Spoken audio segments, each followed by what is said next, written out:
Une guerre des gangs est-elle en train de sévir à Grenoble? C'est ce qu'assure le procureur de la ville après une nouvelle fusillade la nuit dernière qui a fait un blessé. Lundi déjà, 4 hommes avaient été blessés, dont 3 très grièvement par une rafale de tir sur un point de deal à Échirolles dans la banlieue grenobloise. Que se passe-t-il à Grenoble au point que le procureur se retrouve aujourd'hui à tirer la sonnette d'alarme, Georges Fenech?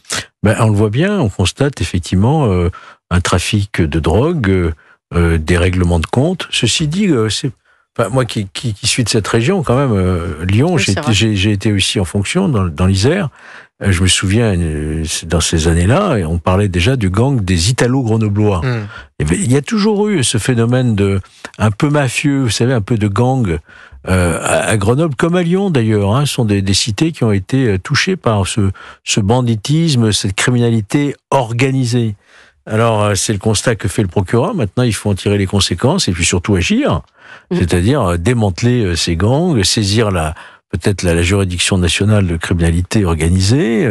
On attend d'ailleurs la création d'un procureur national anti-criminalité organisée qu'a annoncé Éric Dupond-Moretti. Nous attendons sa création quand il y aura un gouvernement, bien sûr. Et donc, c'est des grandes villes comme Grenoble et d'autres qui sont effectivement noyautées par ces gangs qui se partagent une criminalité souterraine, que ce soit le trafic de stupes, un peu de prostitution, mais beaucoup moins qu'à une certaine époque, mais c'est surtout le trafic de drogue, oui. Alors on a Sophie justement qui habite Grenoble et qui souhaitait réagir. Bonsoir Sophie. Bonsoir.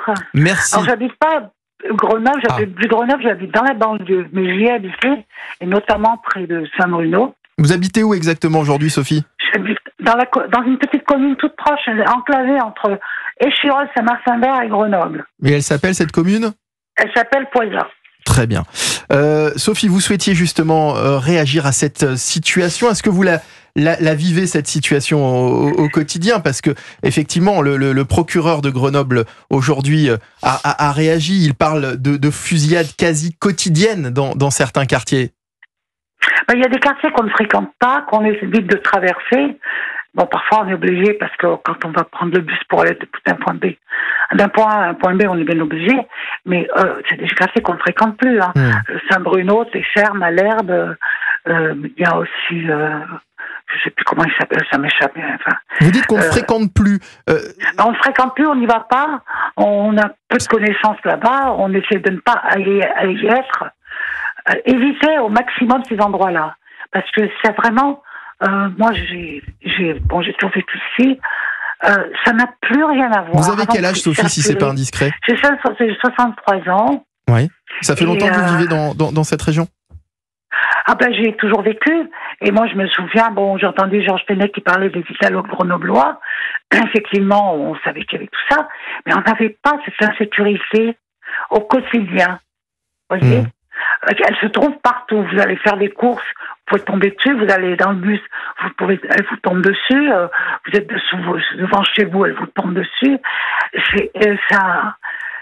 Ça s'est dégradé, mais d'une force incroyable. On connaît pas le pays. Moi, je reconnais pas le pays dans lequel j'ai grandi. Ça n'a plus rien à voir. Et puis, on a reçu beaucoup de personnes avec une autre civilisation, une autre éducation, Et elle s'est imposée à celle qui est française, en fait. Voilà. Ce sont d'autres mœurs. Ça veut dire qu'aujourd'hui, vous avez peur quand vous sortez voilà. Souvent. Je vais vous dire, oui, souvent, oui. Quand vous sortez le soir? Je sors pas le soir. Ouais, depuis déjà plusieurs années. Non, je sors plus le soir. Parce que c'est trop dangereux. Avant, je me souviens qu'avec mes copines, on sortait le soir, on sortait à plusieurs. Sortir seul, non, mais à plusieurs, on sortait. C'est fini, ça va. Ouais. Même en voiture. Oui. Je veux dire, si on veut vraiment éviter, et le risque zéro n'existe pas, on ne sort pas le soir. Ah non, aller en boîte, ça, comme ça, même au resto, non, on n'y va plus. C'est terrible, Sarah Salman, c'est ce que je dis. En 2024, de se dire que voilà, une femme aujourd'hui de 63 ans ne sort plus le soir parce qu'elle a peur. Mais malheureusement, j'habite à Paris et moi, le soir, je ne sors pas seule non plus. Hein, donc, je vais vous dire, on est obligé de s'adapter à cette délinquance. C'est nous, honnêtes citoyens, qui nous adaptons à cette délinquance. Et c'est vrai que les femmes seules sont celles qui s'adaptent en premier. Mais là, madame nous dit que même sortir en groupe avec des copines pour aller en boîte de nuit ou au restaurant, elle peut plus. Ça veut dire que cette délinquance a des conséquences directes sur son quotidien, sur sa vie privée, et c'est absolument intolérable que rien ne soit fait. Et j'ai l'impression qu'il n'y a plus aucune ville qui n'est épargnée, en fait. Bon, je voudrais pas faire de la mauvaise polémique, mais il faut voir aussi la gestion municipale d'une ville. Hein, oui, c'est pas faux. Oui, c'est pas faux. Oui. Voilà, donc je pense Grenoble, mais je pourrais citer même Lyon. Même Lyon, bien sûr. Donc vous avez des maires, à l'inverse, vous avez des contre-exemples comme Nice, par exemple, vous avez des caméras partout, vous avez une police municipale étoffée, équipée, en nombre suffisant, et puis vous avez des villes qui considèrent que, bon, ça ne regarde que la police nationale, que le maire met quelques caméras comme ça pour évidemment dire je fais quelque chose, mais qui n'ont pas cette ADN de sécuriser leur ville. Hein. Alors je ne sais pas ce qu'il en est maintenant de ce maire qui est connu, on sait qui est le maire de Grenoble, qui est un écologiste, qui a été réélu d'ailleurs. Est-ce qu'il a véritablement une implication totale pour sécuriser sa ville, comme Lyon aussi où il y a des défaillances. Il y a souvent eu d'ailleurs des conflits entre la région qui voulait financer, celle de Laurent Wauquiez qui voulait financer pour 1 million de la vidéosurveillance, qui a été refusée même par la municipalité de Lyon, qui a considéré qu'il y avait mieux à faire que de mettre davantage de caméras. Donc vous voyez aussi qu'il y a un problème de continuum, comme on dit, de sécurité entre la police nationale et alors vous me dites pourquoi Grenoble? Je me demande s'il n'y a pas aussi peut-être, il faudrait faire une enquête plus approfondie, s'il n'y a pas quelques défaillanges à ce niveau-là. Oui, c'est intéressant. Il y a peut-être un biais idéologique qui fait que la sécurité n'est pas à mettre au premier plan. On va poser la question aussi à Sophie. Est-ce que vous partagez ce qui vient d'être dit par Georges Fenech, Sophie? Oui, tout à fait. Est-ce qu'au quotidien, est-ce que la police est présente, la police municipale est présente dans les rues? Est-ce qu'il y a des... Non, on n'en a plus. Enfin, on avait une policière municipale, puis ça a été fermé. Nous, on a affaire à la gendarmerie. Ouais. Quand on a dû les appeler, ils sont venus. Mais comme je dis, la racaille, elle bouge. Elle se fixe pas. Et je vois, avant, dans notre région, Mélan, la commune de Mélan, était considérée comme la banlieue chic de Grenoble. C'est fini. Maintenant, c'est Poisson, là où je vis. Et ben, c'est en train de se dégrader parce qu'on a des cambriolages en pleine journée, plein après-midi. Ma voisine s'est fait cambrioler il y a une quinzaine de jours. En plein jour, comme ça. En pleine journée. On n'a rien fait. En pleine journée. Elle bouge. Moi, je les vois arriver parce que on a la chance d'avoir un petit centre. On a tout. On a la pharmacie. On a la boulangerie. On a tout. On n'a pas besoin de courir à droite à gauche. Et ben, ils viennent et ils se mettent en groupe. On retrouve des canettes, des trucs. Le soir, ils balancent on appelle ça les trucs de feux d'artifice, là, les mortiers. Ah oui. Des mortiers d'artifice. Sous les fenêtres. Sous nos fenêtres.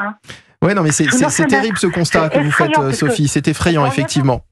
Et voilà, qu'on risque de prendre un coup de couteau ou autre chose. Donc, maintenant, les gens, ils se taisent parce qu'ils ont tellement peur. On vit vraiment dans la peur. Et pourtant, je suis pas dans le centre de Grenoble, je suis pas à SSR, je suis pas dans ces quartiers pourris, vous voyez. Ah oui. Et on vous entend, Sophie. Les quartiers pourris se déplacent. Ils vont aller salir là où c'était propre, je veux dire, pour résumer. Merci pour ce témoignage, Sophie. Merci de nous avoir appelé dans la banlieue grenobloise. Alors évidemment, ça fait peur quand on entend ce que nous dit Sophie. Mais alors, le problème, est-ce que c'est le manque de police, justement? C'est ce qu'elle nous dit. Est-ce que on a l'impression aussi que la police ne fait pas peur? Parce que ces gangs dont on parlait tout à l'heure, et ils font un peu la loi dans ces quartiers.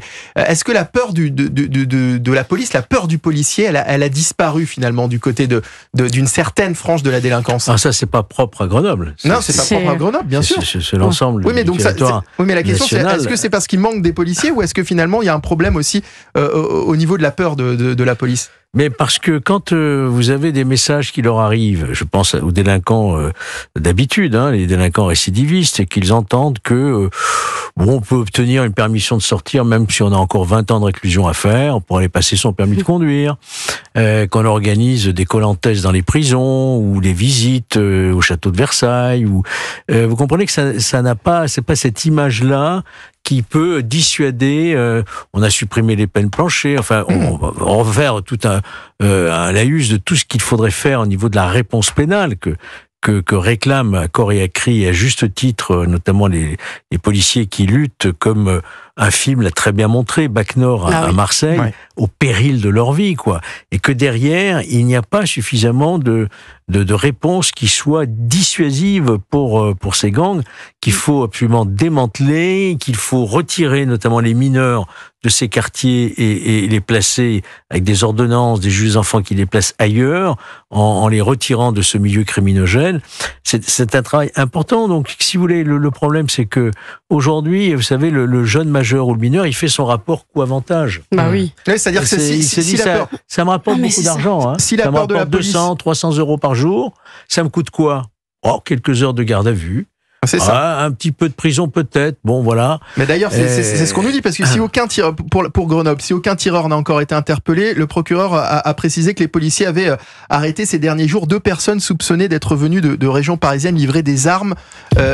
Mais c'est pareil, si on n'a pas de preuves, ces personnes sont en garde à vue, elles vont être rapidement relâchées. Donc ça veut dire que la peur de la police, Sarah Selman, elle a complètement disparu aussi parce que la réponse pénale n'est pas au rendez-vous. Mais il n'y a pas de peur de la police. Enfin, on n'a pas peur de la police, on n'a pas peur de la justice, on n'a pas peur de la prison. Et Georges l'a très très bien expliqué, c'est un bénéfice coût-avantage. Par exemple, si vous faites du trafic de stupéfiants, vous pouvez gagner énormément d'argent, vous pouvez même aller en prison et continuer à distance votre trafic de stupéfiants. Donc même si vous prenez 5 ans, par rapport à tous les bénéfices pécuniaires engrangés, ils vont se dire ça vaut le coup. Et en fait, finalement, la prison est prise comme un risque, comme nous, on se dirait, professionnellement, il y a tel aléa à prendre en compte. Et eux, dans leur carrière de délinquants, ils se disent, la prison, c'est un risque, on le prend en compte, mais on l'accepte et il n'y a pas de problème. La casse-prison ne fait pas peur. Donc si la casse-prison ne fait pas peur, en tout cas pas à tout le monde, pourquoi la police ferait peur? C'est-à-dire que l'enchaînement, garde à vue, comparution immédiate, mandat de dépôt et maison d'arrêt, et encore là j'ai pris la chaîne la plus rapide et c'est pas toujours le cas, si ça ne fait pas peur,